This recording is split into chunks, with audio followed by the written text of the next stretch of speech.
রৌদ্রের নরম ছোঁয়া মাটির বুক ছুঁয়ে ছুঁয়ে যাচ্ছিল। দূর দূরান্ত পর্যন্ত ছিল নিঃশব্দ প্রান্তর। এমন স্নিগ্ধময় রোদেলা বিকেলে নবী করিম সাল্লাল্লাহু আলাইহি ওয়াসাল্লাম একটি মাঠের প্রান্ত দিয়ে হেঁটে যাচ্ছিলেন। তার চোখে ছিল অনন্ত কোমলতা, মুখে এক মৃদু হাসি, যেন পৃথিবীর সমস্ত দুঃখ তিনি নিজের বুকে ধারণ করে রেখেও চারপাশে শুধু শান্তির সুবাস ছড়িয়ে দিচ্ছেন। হয়তো তিনি কোনো দাওয়াতের উদ্দেশ্যে যাচ্ছিলেন, হয়তো কারো খোঁজ নিতে, কিংবা নিঃশব্দে আল্লাহর সৃষ্টির সৌন্দর্য উপভোগ করছিলেন। কিন্তু কেউই জানে না তিনি কোথায় যাচ্ছিলেন। তার পদচারণার শব্দ যেন বাতাসের সাথে মিলিয়ে যাচ্ছিল, এতটাই নরম ও বিনয়ী ছিল তার পথ চলা। হাঁটতে হাঁটতে কিছুটা দূরে গেলে তিনি একটি খেজুরের বাগান দেখতে পেলেন। বাগানটি ঘেরা ছিল কাঁটাযুক্ত তারের বেড়া দিয়ে, তবুও ভেতর থেকে ভেসে আসছিল মিষ্টি খেজুর আর ফুলের গন্ধ। বাগানের চারপাশে পাখির কিচিরমিচির শব্দ ভেসে আসছিল নবীজির কান মোবারকে। হালকা বাতাসে দুলছিল খেজুর গাছের পাতাগুলো, সূর্যের আলোয় তাদের ছায়াগুলো বালির উপর পড়ছিল। বাগানের সামনে একটি বোর্ড টানানো ছিল, তাতে কিছু লেখা ছিল। নবী করিম সাল্লাল্লাহু আলাইহি ওয়াসাল্লাম সেই বোর্ডটি দেখে তিনি থেমে গেলেন, শান্ত চোখে তাকিয়ে রইলেন সেই লেখার দিকে। কিন্তু তিনি তো উম্মি ছিলেন, যিনি কারো কাছ থেকে লেখাপড়া শেখেননি। তবুও আল্লাহ তাকে এমন জ্ঞান দিয়েছিলেন যা কিতাবের পণ্ডিতদেরও ছাড়িয়ে যায়। তবুও মানুষের দৃষ্টিতে তিনি তো লিখতে পড়তে জানতেন না, তাই তিনি বোর্ডে কি লেখা আছে তা বুঝতেও পারলেন না। তিনি একটু এগিয়ে গেলেন, হয়তো কোনো চিহ্ন দেখে সেখানে কি লেখা আছে বোঝা যাবে। তাও বোর্ডের লেখাগুলো তার কাছে নিঃশব্দ ছিল। তিনি চারপাশে তাকালেন, কাউকে তিনি দেখতে পান কিনা। মরুর প্রান্তে নীরবতার ঢেউ, কাউকে দেখাও যাচ্ছে না। নবী করিম সাল্লাল্লাহু আলাইহি ওয়াসাল্লাম মৃদু একটি হাসি দিলেন, তারপরে একটু উঁকি দিয়ে বাগানের ভিতরে তাকালেন। বাগানের ভিতরেও কাউকে দেখা যায় কিনা, কিন্তু সেখানেও কাউকে দেখা গেল না। কিছুক্ষণ পরই সেখানে একজন ব্যক্তি আসলো, যে একজন সাধারণ পথিক ছিল, সেই পথ দিয়েই কোথাও একটি যাচ্ছিল। নবী করিম সাল্লাল্লাহু আলাইহি ওয়াসাল্লাম তাকে নরম স্বরে ডাকলেন এবং জিজ্ঞাসা করলেন, হে আল্লাহর বান্দা, তুমি কি আমাকে বলতে পারো এই বোর্ডে কি লেখা আছে? লোকটি একটু এগিয়ে গেল এবং সেই বোর্ডের দিকে তাকিয়ে মাথা নাড়ালো এবং বলতে লাগলো, এই বোর্ডে তেমন কিছু লেখা নেই, শুধু এতটুকুই লেখা আছে, এই খেজুর বাগানে পানি দাও, বিনিময়ে খেজুর পাও। এতটুকু বলে সেই ব্যক্তি হাঁটতে লাগলো এবং হাঁটতে হাঁটতে সেখান থেকে সে চলে গেল।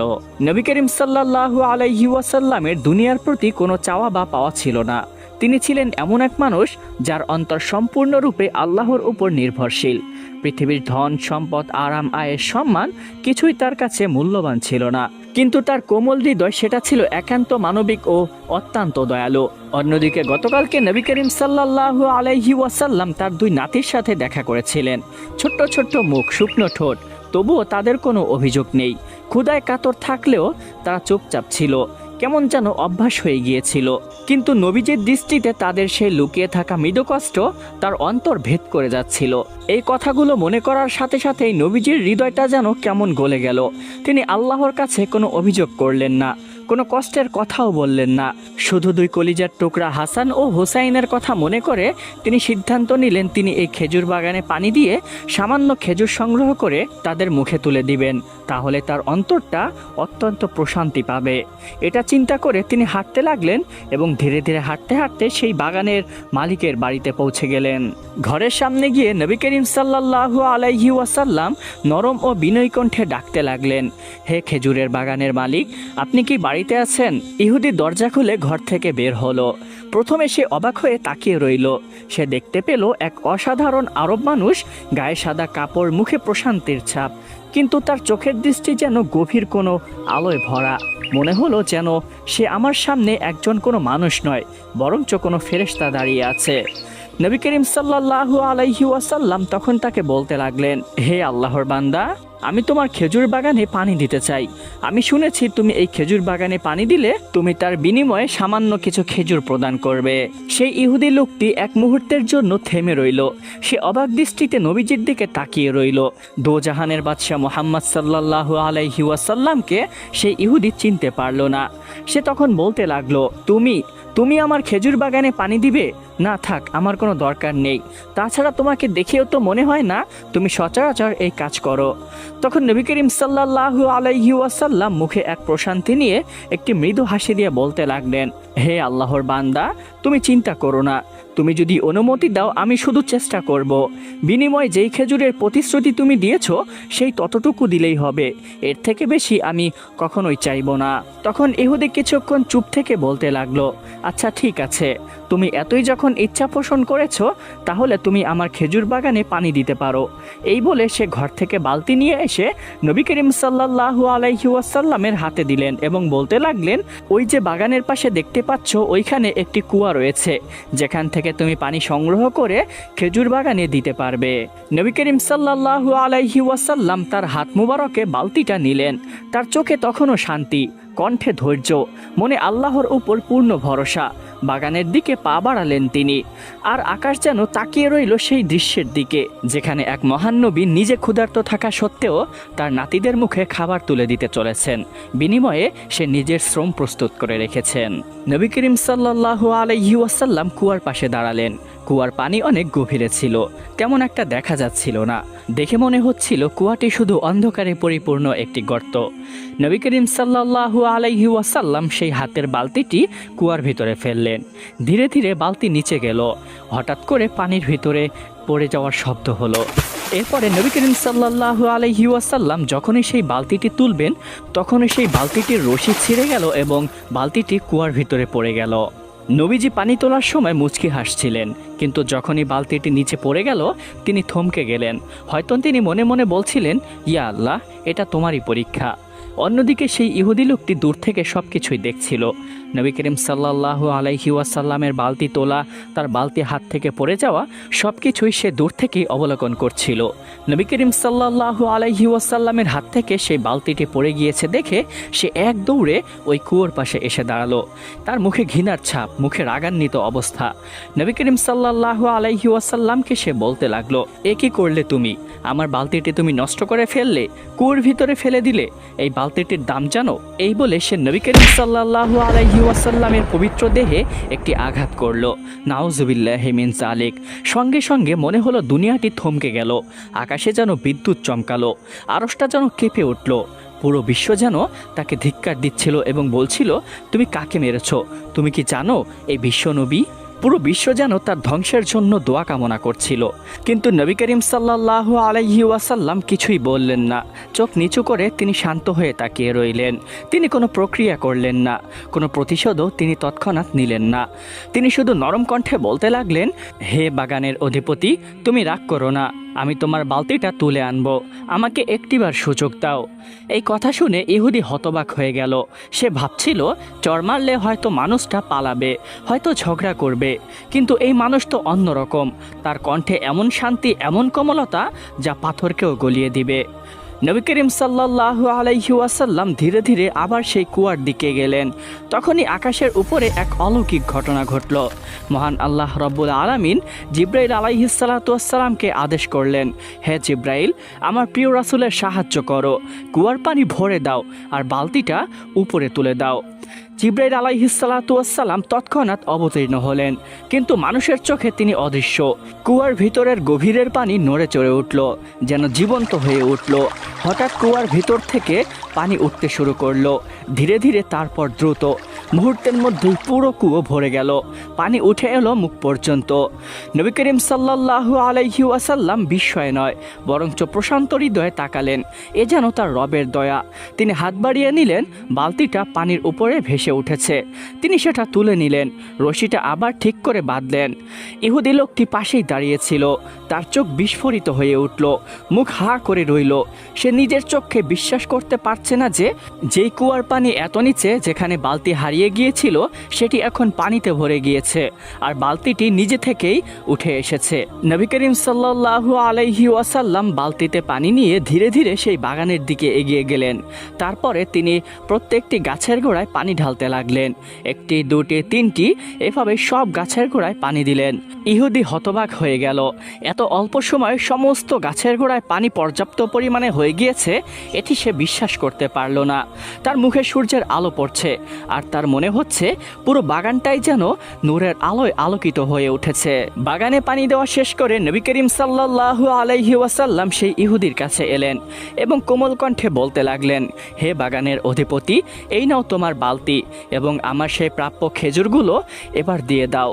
তখন সেই ইহুদি হতবাক হয়ে বলতে লাগলো, এত অল্প সময় তুমি কিভাবে পানি দেওয়া শেষ করলে?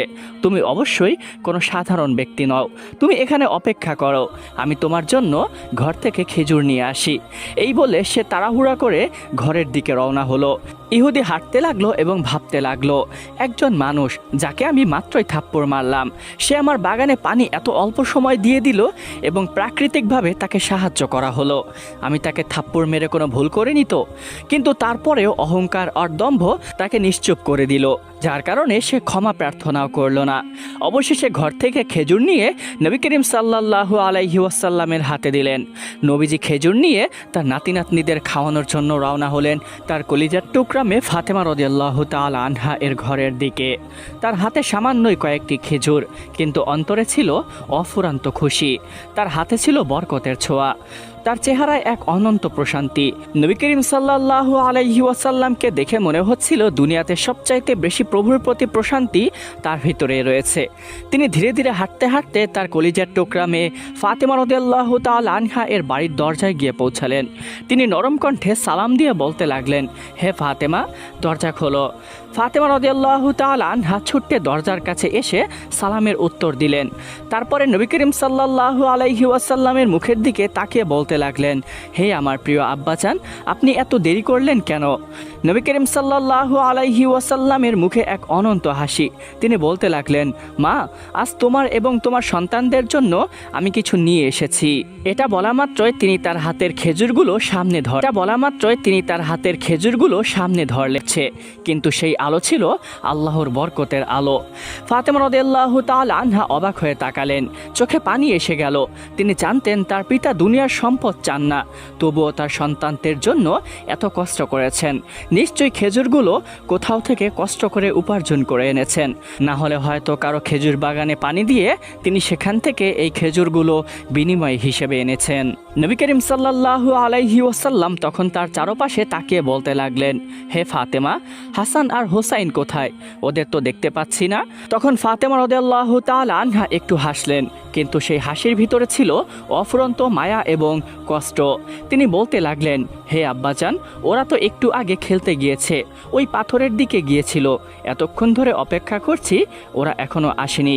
তখন নবী করিম সাল্লাল্লাহু আলাইহি ওয়াসাল্লাম মৃদু মাথা নাড়ালেন। তার মনে হঠাৎ চিন্তার রেখা। তিনি জানেন ওরা ছোট, খেলতে গেলে সময়ের খেয়াল থাকে না। তাছাড়া তার প্রিয় নাতিরা প্রায়শই ক্ষুধার্ত থাকে। তাদের কোমল মুখটা চোখের সামনে ভাসতে লাগলো। তিনি হাতে থাকা খেজুরগুলো কাপড়ে জড়িয়ে নিলেন আর ধীরে ধীরে হাঁটতে শুরু করলেন সেই পাথরের মাঠের দিকে। তার পদক্ষেপ নরম, খুবই শান্ত। আকাশ তখন ধীরে ধীরে সোনালি হয়ে যাচ্ছে, বাতাসে মরুর গন্ধ, আর দূরে কোথাও গরু ছাগলের ঘণ্টার ধ্বনি ভেসে আসছে। কিছুটা পথ পেরোতেই তিনি দেখতে পেলেন কিছু রাখালের দল। তারা গরু, ছাগল এবং নিজেদের উট চড়াচ্ছে। বাচ্চা রাখালরা খালি পায়ে মাথায় কাপড় পেঁচিয়ে রোদে পোড়া মুখে হাসি নিয়ে দাঁড়িয়ে আছে। নবী করিম সাল্লাল্লাহু আলাইহি ওয়াসাল্লাম তাদের সামনে গিয়ে সালাম দিলেন। তার কণ্ঠের সুর শুনেই রাখালরা থেমে গেল। এমন সুর তারা জীবনেও শোনেনি, এমন কোমলতা, এমন অফুরন্ত শান্তি। তারা সবাই মাথা নিচু করে সালাম ফিরিয়ে দিল। নবী করিম সাল্লাল্লাহু আলাইহি ওয়াসাল্লাম নরম কণ্ঠে বলতে লাগলেন, তোমরা কি এই পথ দিয়ে দুইজন ছোট বাচ্চাকে যেতে দেখেছো? একজন একটু ফর্সা, মুখে হাসি লেগে থাকে, আর একজন একটু লাজুক ও চুপচাপ। এক রাখাল মাথা তুলে বলতে লাগলো, জি, আমরা দেখেছি। কিছুক্ষণ আগে দুইজন ছেলেকে এখান দিয়ে যেতে দেখেছি। ওদের চোখে জল ছিল, মনে হচ্ছিল মন খারাপ, কাঁদতে কাঁদতে যাচ্ছিল। নবী করিম সাল্লাল্লাহু আলাইহি ওয়াসাল্লাম একটু থেমে গেলেন। তার মুখের হাসি মিলিয়ে গেল, দৃষ্টিতে উদ্বেগের ছাপ এলো। তিনি নরম স্বরে জিজ্ঞাসা করতে লাগলেন, তোমরা জানো তারা কোথায় গিয়েছে? তখন এক রাখাল উত্তর দিল, আমার মনে হয় ওরা ওই পাথরের মাঠের দিকে গিয়েছে। প্রথমে একটু খেলছে, তারপরে চুপচাপ হয়ে গিয়েছে। হয়তো তারা সেখানে এখন নেই। তৎক্ষণাৎ আরেকজন রাখাল বিস্ময়ে বলতে লাগলো, জানেন, ওরা এখান দিয়ে যাওয়ার পর থেকেই আমাদের গরু ছাগল উটগুলো কিছুই খাচ্ছে না, ঘাসের দিকে তাকাচ্ছে কিন্তু মুখে দিচ্ছে না, এমনটা আগে কখনো হয়নি। তখন নবী করিম সাল্লাল্লাহু আলাইহি ওয়াসাল্লাম একটু মৃদু হাসলেন, তার চোখে নেমে এলো এক কোমল আলো। তিনি বুঝতে পারলেন এরা নিশ্চয়ই আল্লাহর দুই প্রিয় শিশু হাসান ও হুসাইন। তাদের আত্মা কত পবিত্র, কত আল্লাহর কাছে তারা মাকবুল। তিনি ধীরে ধীরে বলতে লাগলেন, ওরা ক্ষুধার্ত, আমার প্রিয় নাতিরা বহু সময় না খেয়ে থাকে, তারা আল্লাহর অনেক প্রিয় বান্দা, তাই হয়তো পশুগুলোও ওদের ক্ষুধা অনুভব করেছে, ওরা কান্না করেছে, তাই সৃষ্টি জগৎ ওদের কান্নায় সঙ্গ দিয়েছে।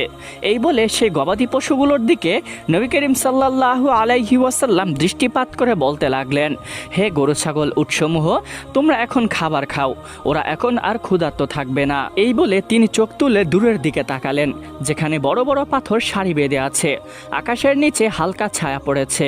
তিনি কাপড় জড়ানো খেজুরগুলো বুকের কাছে টেনে নিলেন, তারপরে ধীরে ধীরে বলতে লাগলেন, যেন নিজের সঙ্গেই কথা বলছেন, চলো এবার ওই দিকেই যাই, হয়তো ওরা এখনো ওখানেই আছে, ক্ষুধার্ত চোখে চুপচাপ বসে আছে, আজ আমি নিজের হাতে ওদের মুখে খেজুর তুলে দিব। তার কণ্ঠে এক স্নেহ, এক অদ্ভুত ভালোবাসা। চারপাশের রাখালরাও নির্বাক হয়ে গেল, কেউ কিছু বুঝতে পারল না, শুধু তাকিয়ে সব দৃশ্য দেখছিল। যেখানে এতক্ষণ তাদের গবাদি পশুগুলো খাচ্ছিল না, হঠাৎ এই ব্যক্তির কথা শুনে তারা এখন তাদের খাবার খাচ্ছে। তারা তখনও চিনতে পারল না ইনি হচ্ছেন বিশ্বনবী মুহাম্মদ সাল্লাল্লাহু আলাইহি ওয়াসাল্লাম। এরপরে নবী করিম সাল্লাল্লাহু আলাইহি ওয়াসাল্লাম ধীরে ধীরে একটু এগিয়ে সেই পাথরের মাঠের কাছে গেলেন। সেখানে গিয়ে দেখতে পেলেন দুইটি ছোট্ট ছোট্ট শিশু, দুটি ফুলের মতো মুখ, দুটি দুনিয়ার আলো। হাসান ও হুসাইন রাদিয়াল্লাহু তাআলা আনহুমা পাথরের ছায়ায় নিদ্রামগ্ন, তাদের ছোট ছোট হাত দুটি মুখের নিচে, আর মাথার নিচে শক্ত পাথরটি বালিশের মতো রাখা। তাদের মুখে প্রশান্তির ছায়া, অথচ শরীরে ধুলো মাখা ক্লান্তি স্পষ্ট। এই দৃশ্য দেখে নবী করিম সাল্লাল্লাহু আলাইহি ওয়াসাল্লাম এক মুহূর্তে থেমে গেলেন, তার হৃদয়ে যেন এক ঢেউ বয়ে গেল। এত কোমল বাচ্চারা রোদে খেলে ক্লান্ত হয়ে পাথরের উপর ঘুমিয়ে পড়েছে ক্ষুধার্ত অবস্থায়।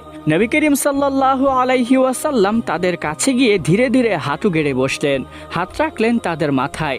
তার চক্ষুতে পানি এসে গেল, অসীম মমতা আর ভালোবাসার অশ্রু। তিনি মৃদু কণ্ঠে বলতে লাগলেন, হে আমার কলিজার টুকরো হাসান ও হোসাইন, এই দেখো আমি তোমাদের জন্য খেজুর এনেছি। হে আমার প্রিয় নাতিরা, চলো আমরা বাসায় গিয়ে একসাথে খাবো। নবী করিম সাল্লাল্লাহু আলাইহি ওয়াসাল্লামের স্নেহমাখা কণ্ঠ শুনে ছোট্ট দুইটি বাচ্চা ধীরে ধীরে চোখ মেলল। তাদের চোখে ছিল শিশু সুলভ লজ্জা আর আনন্দের ঝিলিক। হাসান ও হুসাইন রাদিয়াল্লাহু তাআলা আনহুমা উঠে বসলেন, নবী করিম সাল্লাল্লাহু আলাইহি ওয়াসাল্লামের দিকে তাকালেন, যেন তাদের সামনে সূর্যের আলো এসে দাঁড়িয়েছে। তারা খুশিতে হেসে বলতে লাগলো, হে দাদাজান, আপনি এসেছেন, আপনি সত্যি অনেক খেজুর এনেছেন তো? তখন নবী করিম সাল্লাল্লাহু আলাইহি ওয়াসাল্লাম মুচকি হেসে বলতে লাগলেন, হ্যাঁ বাচ্চারা, তোমাদের জন্যই এনেছি, চলো আমরা ঘরে যাই, তোমাদের আম্মু আমাদের জন্য অপেক্ষা করছেন। তিনজন একসাথে ধীরে ধীরে রওনা দিলেন।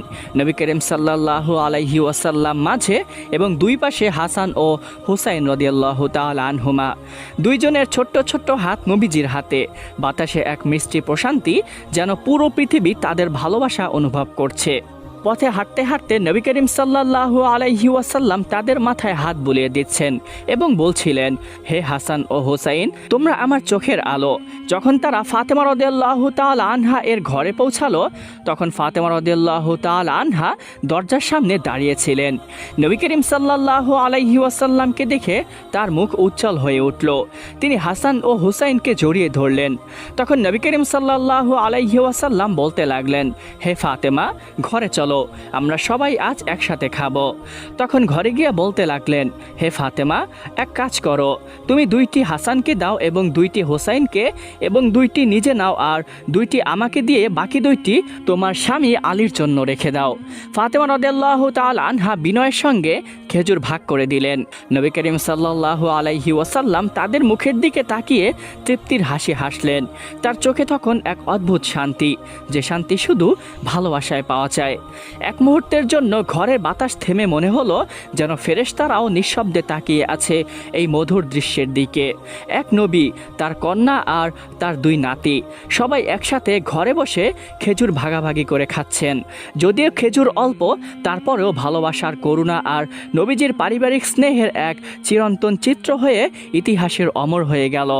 অন্যদিকে সেই ইহুদি লোকটি যখন তার বাড়িতে ফিরে গেল, তখন তার স্ত্রী বলতে লাগলো, হে আমার স্বামী, আপনি আজকে কাকে মেরেছেন? আপনি কি জানেন সে কে? ইহুদি হতবাক হয়ে গেল। তখন স্ত্রী বলতে লাগলেন, হে আমার স্বামী, উনি হচ্ছেন ইসলাম ধর্মের প্রণেতা, আল্লাহর প্রিয় নবী মুহাম্মদ সাল্লাল্লাহু আলাইহি ওয়াসাল্লাম। যদিও আপনি মুসলিম নন, কিন্তু তাও আপনার এমন ব্যবহার করা আদৌ উচিত হয়নি। ইহুদি হতবাক হয়ে গেল। তাছাড়া ইতিপূর্বে নবীজির ধৈর্য এবং তার অলৌকিক ঘটনাবলী দেখে সে এমনিতেও বিস্ময়াভূত হয়ে গিয়েছিল। স্ত্রীর কথা শুনে সে কি করবে বুঝে উঠতে পারছিল না। অবশেষে প্রায়শ্চিত্তমূলক সে নিজের হাত কেটে ফেলে এবং সেই কাটা হাত নিয়ে বিশ্বনবীর দরবারে হাজির হয়ে যায়। তখন নবী করিম সাল্লাল্লাহু আলাইহি ওয়াসাল্লামকে সে সব কিছু খুলে বলে, ইয়া রাসূলুল্লাহ, আমাকে মাফ করে দিন, আমি আপনাকে চিনতে পারিনি। বিশ্বনবী একটু মুচকি হাসলেন এবং বলতে লাগলেন, হে আল্লাহর বান্দা, এত চিন্তিত হইও না, আমি কষ্ট পাইনি। তুমি আল্লাহর হেদায়েতের পথে আসো, এতটুকুই আমার চাওয়া। এরপরে নবীজি তাকে কালিমা পড়ে মুসলমান বানিয়ে দিলেন এবং তার লালা মোবারক হাতে লাগিয়ে দিলে হাতটি আবার আগের মতো জোড়া লেগে যায়।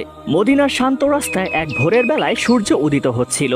হযরত আলী রাদিয়াল্লাহু তাআলা আনহু সেখানেই হযরত ওমর রাদিয়াল্লাহু তাআলা আনহু এর সাথে দেখা করলেন এবং বলতে লাগলেন, হে ওমর, আমি গত 2 দিন যাবৎ নবী করিম সাল্লাল্লাহু আলাইহি ওয়াসাল্লামের কোনো খোঁজ পাচ্ছি না।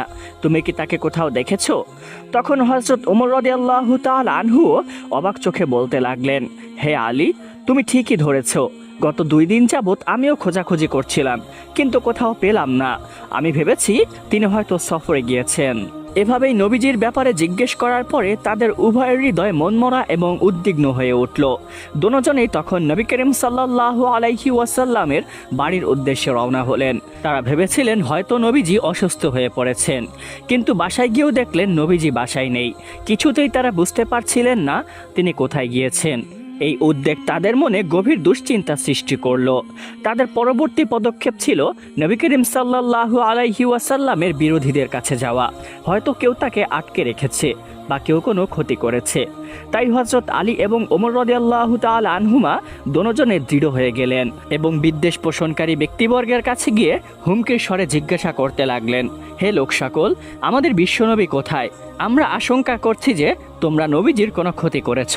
কিন্তু সেই লোকেরা নির্দয়ভাবে বলতে লাগলো, আমরা কিছু জানি না, নবীজি আমাদের কাছে আসেননি এবং আমরাও তাকে কোনো ক্ষতি করিনি। আমরা জানি না তিনি কোথায় গিয়েছেন এবং বর্তমানে কোথায় আছেন। এই উত্তরের পর তারা বুঝতে পারলেন সমস্যার সমাধান তারা খুঁজছে, কিন্তু তারা এখনও পাচ্ছেন না। তাই তারা মদিনার বাইরে যাত্রা শুরু করলেন খোঁজার জন্য। প্রতিটি রাস্তা, প্রতিটি গলি, প্রতিটি মাঠ এবং প্রতিটি ছায়াপথের সবকিছুই তারা খুঁজতে লাগলেন, কিন্তু কোথাও বিশ্বনবী মুহাম্মদ সাল্লাল্লাহু আলাইহি ওয়াসাল্লামের তারা কোনো খোঁজ পেলেন না। অবশেষে তারা হাঁটতে হাঁটতে এক পর্বতের কোণে একটি গুহার মুখোমুখিতে এলেন। গুহার ভিতর থেকে হঠাৎ কান্নার আওয়াজ আসতে লাগলো। তাদের মন কাঁপিয়ে দিল। এটি এমন এক কান্না যা শুধুই নিঃশব্দ নয়, এটি অনন্য গভীর দুঃখ এবং আবেগের শব্দ। তখন হযরত ওমর এবং আলী রাদিয়াল্লাহু তাআলা আনহুমা সেই গুহার ভিতরে ধীরে ধীরে প্রবেশ করলেন এবং ভিতরে প্রবেশ করে যা দেখতে পেলেন তা দেখার জন্য তারা প্রস্তুত ছিলেন না। এক মুহূর্তের জন্য তারা থেমে গেলেন। তারা দেখতে পেলেন বিশ্বনবী মুহাম্মদ সাল্লাল্লাহু আলাইহি ওয়াসাল্লাম সেই গুহার ভিতরে বসে সেজদায় পড়ে কান্না করছেন। তার চোখে অজস্র অশ্রু, বুকে কষ্ট। কান্নার আওয়াজে মনে হচ্ছে সমস্ত গুহা এবং পার্শ্ববর্তী পর্বতগুলো ভারী হয়ে উঠেছে।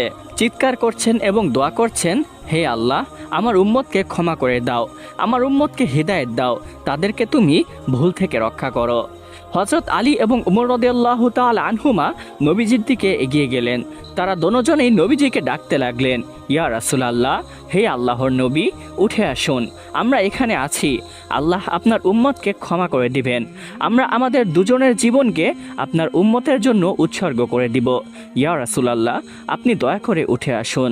কিন্তু বিশ্বনবীর চোখের অশ্রু ভেজা মুখ তাদের কথায় আর উঠল না, তিনি সেজদা থেকে উঠলেন না। দুই সাহসী সাহাবী ভাবতে লাগলেন, হয়তো বিশ্বনবীর প্রিয়জন বা আপনজনরা ডাকলে তিনি উঠে আসবেন। তাই তারা নবীজির মেয়ে ফাতেমা রাদিয়াল্লাহু তাআলা আনহা এবং তার কলিজার টুকরা নাতি দুইজন হাসান ও হুসাইন রাদিয়াল্লাহু তাআলা আনহুমাকে ডেকে আনলেন। তারা সবাই গুহায় এসে দাঁড়ালো, নবীজিকে ডাকতে লাগলো, কিন্তু তবুও নবীজি সেজদা থেকে উঠলেন না। তিনি কান্না করছিলেন, অজস্র অশ্রু ফেলছিলেন। অন্যদিকে আকাশপানে মহান আল্লাহ রব্বুল আলামিন ফেরেশতা জিব্রাইল আলাইহিসসালাতু ওয়াসসালামকে বলতে লাগলেন, হে জিব্রাইল, আমার নবীজি কি চায়, সে এভাবে কান্না করছে কেন? যদিও আল্লাহ রব্বুল আলামিন সব জানেন, কিন্তু তাও জিব্রাইলকে তিনি জিজ্ঞাসা করলেন। তখন জিব্রাইল উত্তর দিলেন, ইয়া রব্বুল আলামিন, আপনার হাবিব তার উম্মতের জন্য অত্যন্ত চিন্তিত। তিনি শুধু উম্মতের মঙ্গল ও তাদের ক্ষমার জন্য দোয়া করছেন এবং কান্না করছেন। তখন আল্লাহ রব্বুল আলামিন ঘোষণা দিলেন, হে জিব্রাইল, তুমি আমার নবীকে জানিয়ে দাও, সে যেন কান্না না করে এবং চিন্তিত না হয়, আমি তার উম্মতের দায়িত্ব স্বয়ং নিজেই নিয়েছি। তখন জিব্রাইল আলাইহিসসালাতু ওয়াসসালাম সঙ্গে সঙ্গে জমিনে নেমে আসলেন এবং নবীজিকে ডাক দিয়ে বলতে লাগলেন, ইয়া রাসূলুল্লাহ, দয়া করে আপনি মাথা উত্তোলন করুন, মহান আল্লাহ রব্বুল আলামিন আপনার দোয়া কবুল করেছেন, আপনার উম্মতের দায়িত্ব তিনি স্বয়ং নিজেই নিয়েছেন, আপনি আর কান্না করবেন না, মহান আল্লাহ রব্বুল আলামিন আমাকে এই বার্তা প্রেরণ করে পাঠিয়েছেন। এই সুসংবাদ জানানোর পরে জিব্রাইল আলাইহিসসালাতু ওয়াসসালাম অদৃশ্য হয়ে গেলেন। এরপরে নবীজি ধীরে ধীরে মাথা তুললেন, তার চোখে এক ধরনের প্রশান্তি। এই মুহূর্তে হযরত আলী এবং হযরত ওমর, ফাতেমা ও হাসান ও হুসাইন সবাই দেখতে পেলেন